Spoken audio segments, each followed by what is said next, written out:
البداية أهلا بكم مشاهدي بابا نيوز في كل مكان.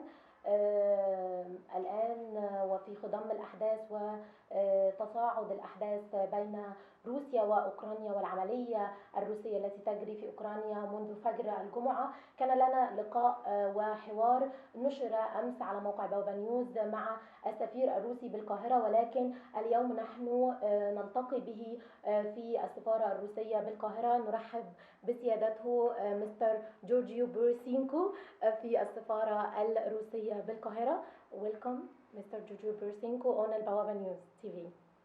Thank you so much. I am happy to be able to talk to distinguished Egyptian friends.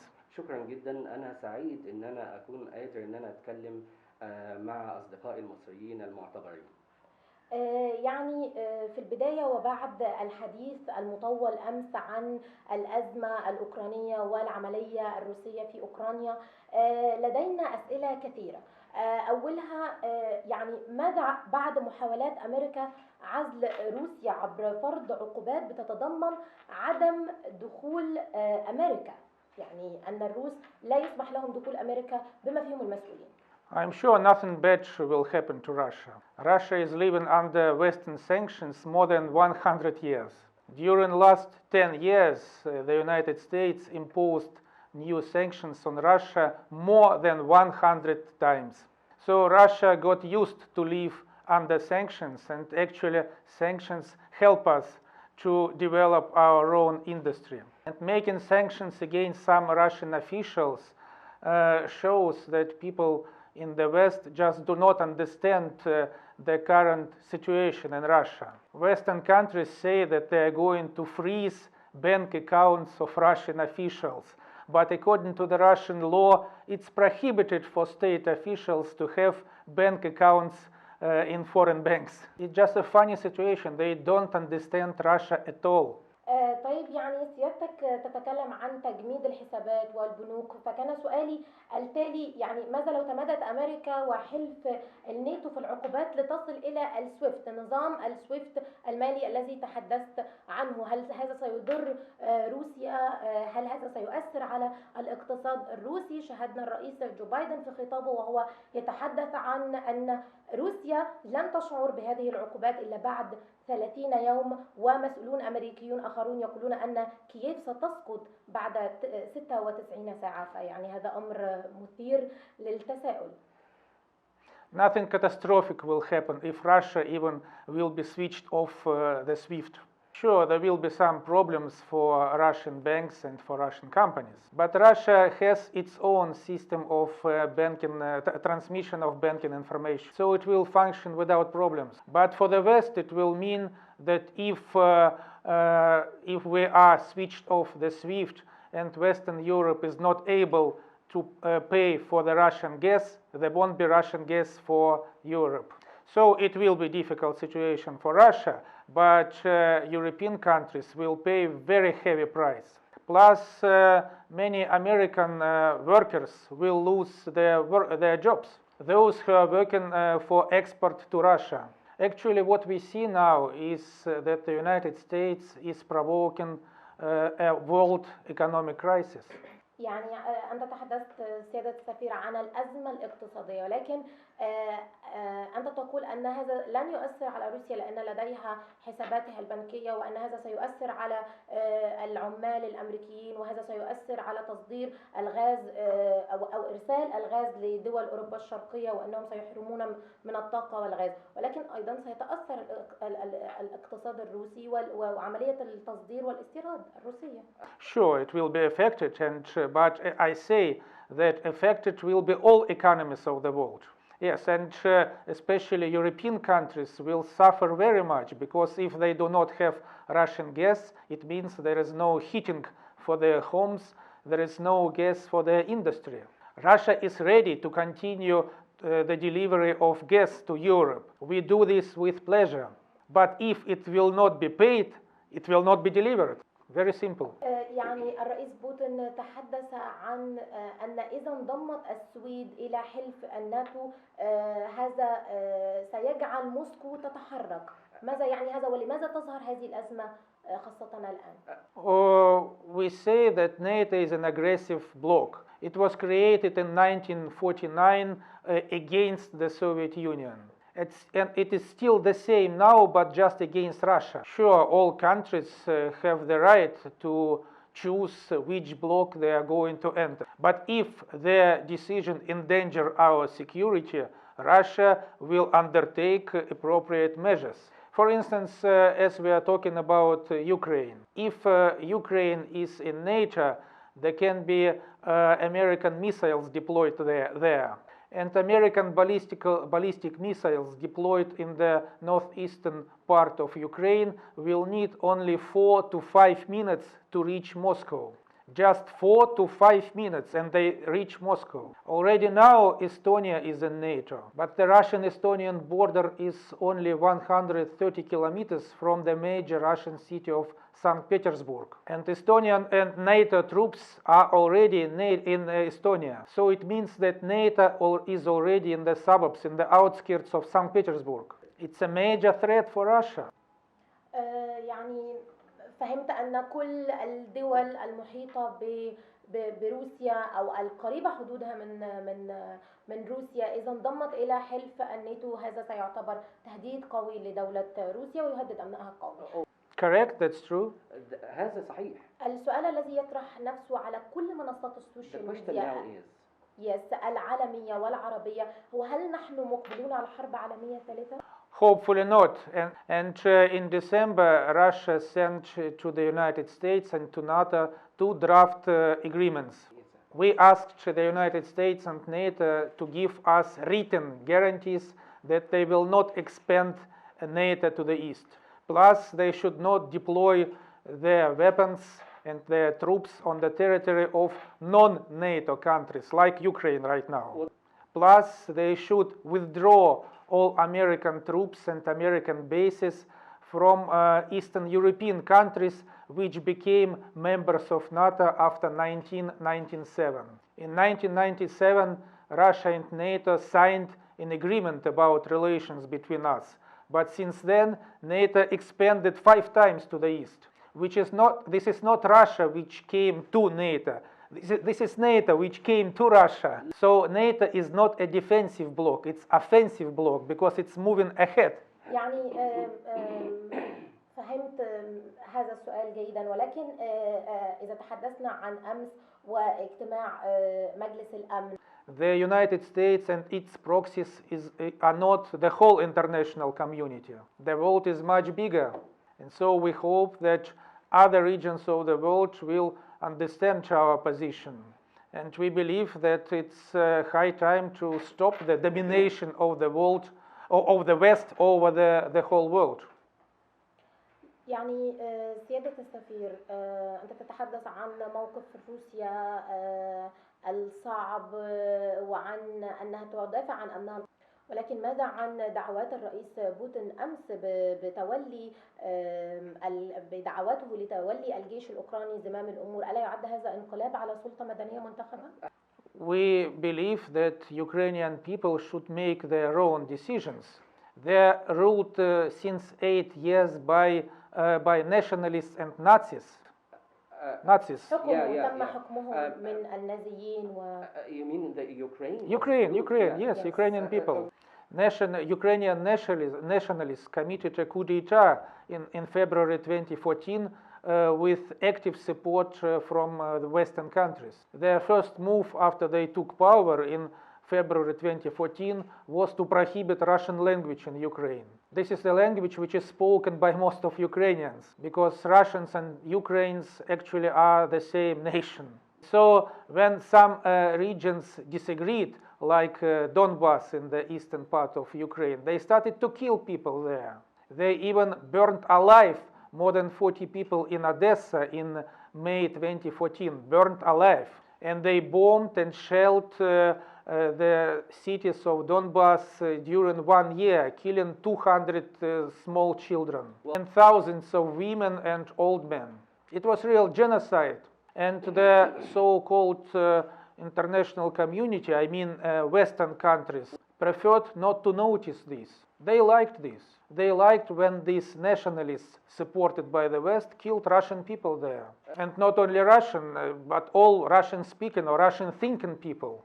Many Ukrainians, they're thinking the same way as Russians. But these nationalists decided to change the mind of people and to turn Ukraine into an enemy of Russia. Actually, this was the major desire of the United States, to make a split between Russia and Ukraine, between one nation, and to cause problems for Russia, including through deploying of American missiles at the Ukrainian territory. We were waiting, we tolerated this during 8 years.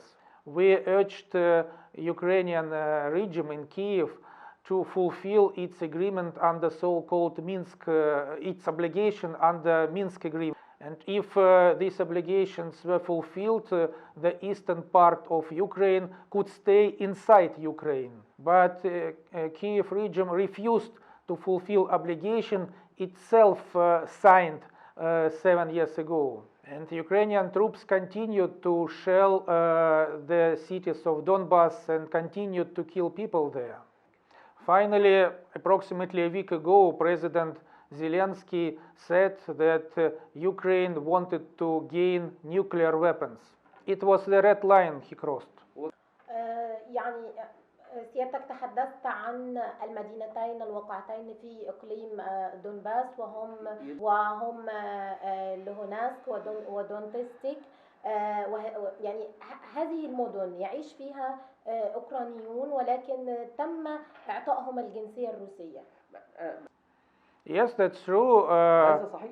Yes, during last couple years, Russia started to give nationality to. يعني هذا اعتبر اتهام لروسيا بأنها تحرض الشعب الأوكراني ضد بلاده وأنها يعني تحرضه على انتهاج الحكم الذاتي وتعيين رئيس لكل مدينة وإعطائهم الجنسية في محاولة لانقلابهم على بلدهم أوكرانيا. Russia was not incited anybody.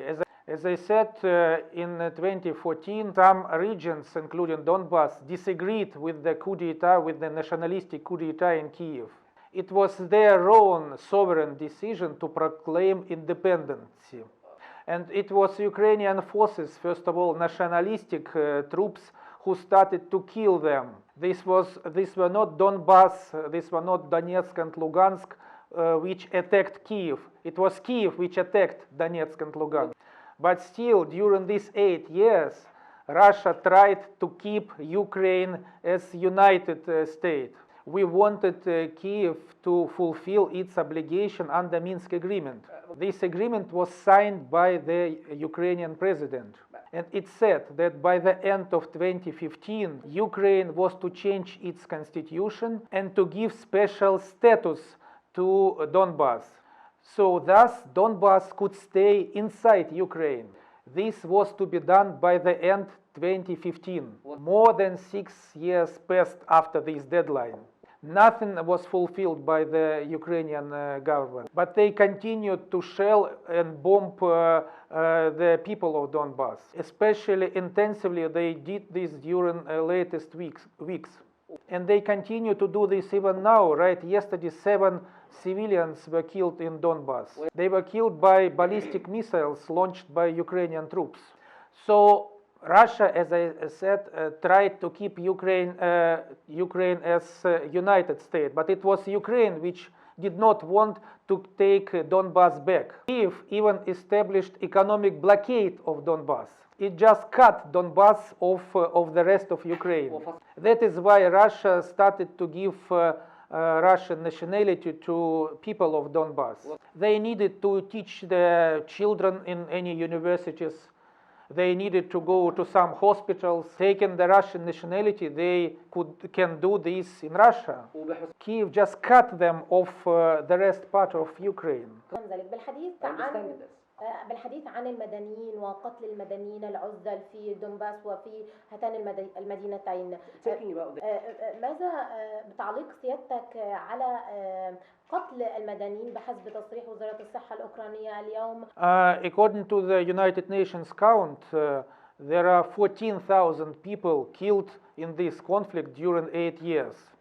Sure, there are some soldiers in this count, some civilians. Unfortunately, the United Nations and Western countries do not say that most of civilians killed in Donbass were at the Donbass side. Most civilian casualties were not at the Ukrainian side, but at the Donbass side, because Ukrainian forces directly shot at apartment buildings, at schools in Donbass.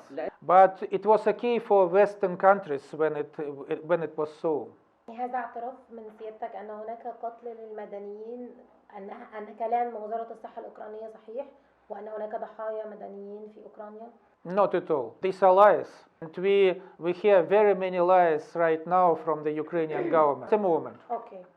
And the Russian troops are not shooting apartment districts. The Russian troops are shooting only military bases of Ukrainian forces. Their airports, their missile defense, قواعد الصواريخ. their storages of ammunition. Yesterday morning, President Zelensky said that Kiev was bombed by Russia. It was a lie. It was a Ukrainian jet which was hit by Ukrainian air defense and fell on ground in any residential area. Russian troops behave themselves very carefully. That's why they are not moving quickly. They try to avoid casualties not only among civilians, but even among Ukrainian troops.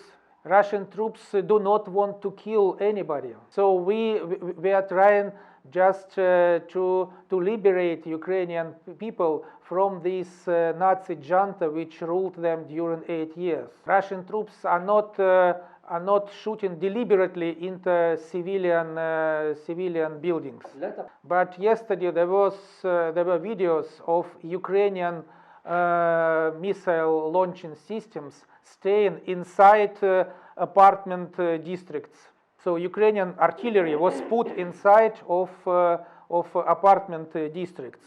The purpose is clear: fire from there to Russian troops and to cause backfire. يعني تحدثت أمس مع سيادة السفير عن أن القوات الروسية كان هدفها الأول عندما دخلت مدينة كييف أن تحاوط المحطة النووية تشيرنوبل والمفاعل النووي تشيرنوبل لحماية القوات والشعب الأوكراني من قيام القوات الأوكرانية بأي هجوم إرهابي أو تشغيل هذا المفاعل. ماذا إذا قامت يعني حرب نووية بين المعسكرين بين أوكرانيا وروسيا؟ من يتحمل هذه الأزمة وقتها ضميريا وإنسانيا أمام العالم يعني؟ As I said a week ago, President Zelensky said that Ukraine wanted to gain nuclear weapons. And it's clear for us that Ukraine has industrial and scientific potential to get it. At least Ukraine or Ukrainian government could make a so-called dirty bomb. It's a primitive nuclear device which can cause big radioactivity on big area. And Chernobyl nuclear power plant could be one of the places where it could be done. That's why Russian troops took under control the Chernobyl nuclear power plant. There was no any fighting there with Ukrainian troops. The Ukrainian battalion which was guarding this nuclear power plant just joined Russian forces, and they guard now together. Russian and Ukrainian troops guard this nuclear power plant. There are not so many Ukrainians who would like now to fight for the current Nazi regime in Kiev. يعني أنت تتحدث عن نزوح أكثر من 80,000 مواطن أوكراني إلى حدود بولندا ورومانيا حتى الآن. Yes, it was their choice, but as I said, nobody is hitting or trying to shoot civilians. Yes, Russian troops are moving very carefully. As I said, they don't want to have casualties not only among civilians but even among Ukrainian soldiers. Yesterday morning, President Zelensky declared that Ukrainian soldiers at the Zmyny Island, Snake Island, defended the island and all of them died as heroes defending the island from Russians. This is an island in the Black Sea, and President Zelensky even said that he awarded all these troops for their heroism.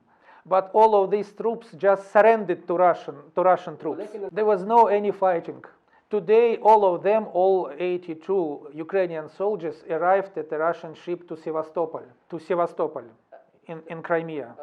All of them are healthy, no wounded. But Western media like CNN and others showed yesterday videos of heroic defense of this island. There was no any defense. ما كانش فيه هناك أي دفاع. It was just a lie by President Zelensky and a lie by Western media.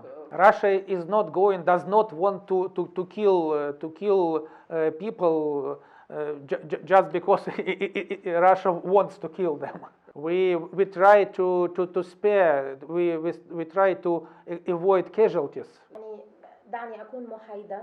Let me be objective. بالحديث عن هذه حرب نفسية. This is psychological war. هذه حرب نفسية. أنت تقول أن هناك أسر أو أن روسيا أوصلت جنود الحرس الأوكراني من جزيرة القرم أو عاصمة أو المدينة القريبة من جزيرة القرم وهم سالمون وبسلام الآن. You're talking about لماذا تحذر السلطات الروسية وهيئة الاتصالات من تداول الإعلام الروسي وتغطيته للعملية الروسية في أوكرانيا أو تداول أي أخبار إن كانت حقيقة أم كذب؟ Why Russian media are covering the situation in Ukraine? يقوم الإعلام الروسي بتغطية We have much of information in Russian media. ولكن قبل إجراء الحوار كانت هناك عواجل على عدة وسائل إعلام ومنصاتها على السوشيال ميديا سكاي نيوز عربية العربية CNN وغيرها أن هناك تحذيرات من تغطية الأحداث في أوكرانيا من قبل الإعلام المحلي الروسي. يعني رد سيادتكم هل هذا صحيح؟ It is not so. Russian media report about the situation in Ukraine. There are Russian journalists in Donbass who are following the troops and make reports about the situation. There are many reports. There were reports from Sevastopol today about the arrival of these Ukrainian soldiers there. So there is plenty of information in Russian media. Major Russian internet sources have live coverage of these events. يعني إذا جاز التعبير برأيك كيف ستنتهي هذه الأزمة وما هي الحلول المرضية إذا جاز التعبير لروسيا حتى تصل الأزمة لنهايتها؟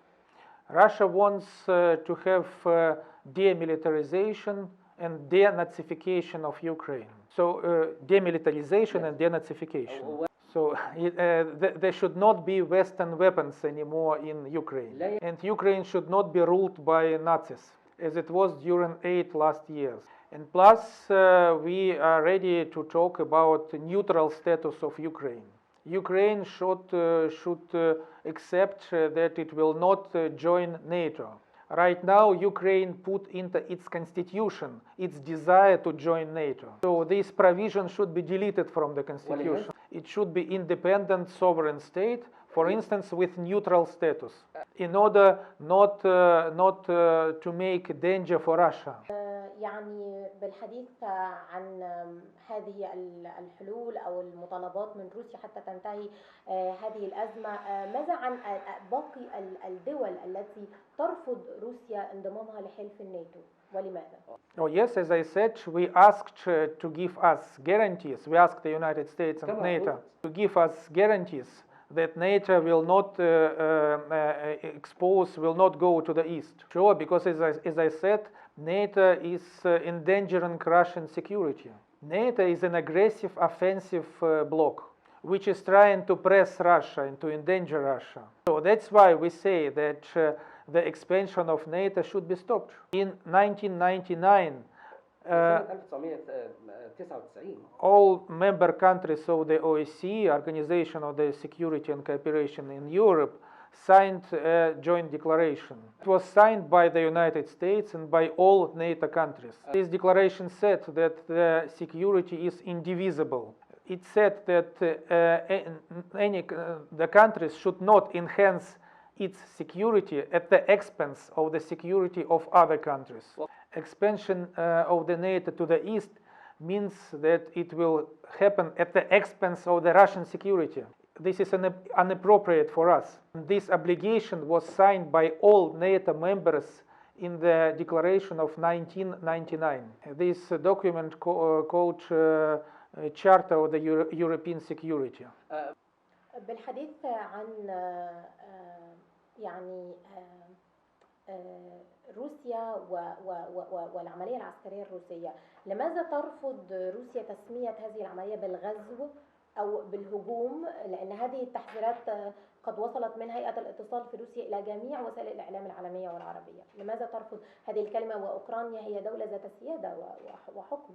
We are not going to change the sovereign status of Ukraine. We just want to ensure our security. The Russian troops will go away of Ukraine after this special operation is over. So nobody is going to keep Ukraine as part of Russia. It's up to Ukrainians to decide how they will live. But during the last 8 years, many Ukrainians were frightened by nationalists. Many ordinary Ukrainians were scared to talk openly their opinion. So it's just necessary to get rid of these Nazis which are still influencing the policy of Ukraine, and these Nazis are actively supported by the United States and by NATO. It's a funny situation. Every year the UN Assembly General adopts a resolution about prevention of glorification of Nazism. Only 2 countries vote every year against this resolution. These are the United States and Ukraine. So they like glorification of Nazism. Very strange situation. Just unthinkable. United States are openly supporting Nazis. يعني بالحديث عن العملية الروسية في أوكرانيا، هناك دول تحاول مساعدة أوكرانيا عسكريا بإرسال معونات. يعني التشيكا اليوم أرسلت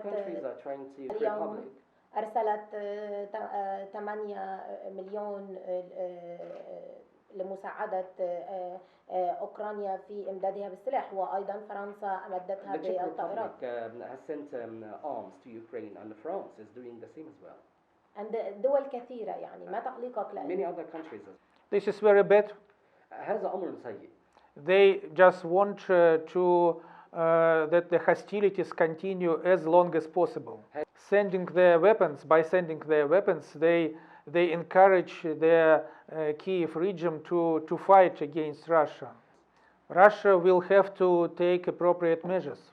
President Putin said that if some countries from outside will try to intervene, there will be very bad consequences for them. And once again, this just shows that some countries from the West are supporting these nationalistic troops in Ukraine. They are supporting people who are glorifying Hitler, who are glorifying Nazism.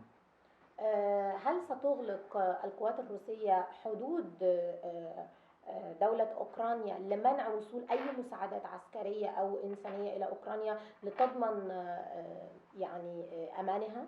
I believe it's difficult to shut all Ukrainian borders, especially with Western countries. But sure, we will have to take care of these weapons which were sent by NATO to Ukraine right now. يعني أنا كنت سعيدة جدا بإجراء هذا الحوار مع سيادتك وظهورك على تلفزيون البوابة نيوز، وإذا كانت هناك رسالة أخرى تود أن ترسلها للشعب العربي أو المصري لفهم الأزمة الأوكرانية أكثر فلك التعليق. I would like to say to distinguished Egyptian friends that أريد أن أقول لأصدقائنا المصريين that you will understand the Russian position. أنكم سوف تتفهمون الموقف الروسي. This is all about Russian security. Russia is endangered by NATO. Ukraine is just a part of the major problem. Unfortunately, Ukraine became a tool in the hands of the United States. The United States does not care about Ukraine and Ukrainian people itself. The United States use Ukraine only to make harm for Russia. So I hope this will be understood by our Egyptian friends. Russia and Egypt have very long traditions of friendship, and Russia hopes on support of our Egyptian friends during this difficult time in the world. Thank you so much, dear friends. شكرا جدا لكم. شكرا جزيلا. شكرا لك.